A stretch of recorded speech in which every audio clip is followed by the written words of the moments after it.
Botic? Botic? Tic? Ce faci tu acolo? Ai făcut baie? Te-ai pregătit de Revelion și ai făcut baie? Da.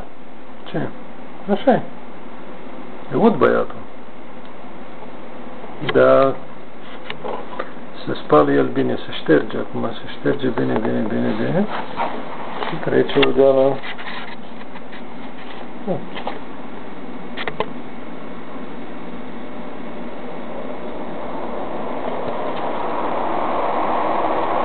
Uite, vine și căldura.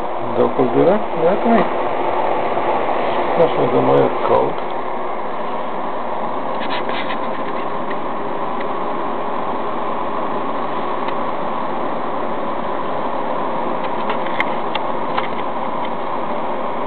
Botic! Ce face, bă?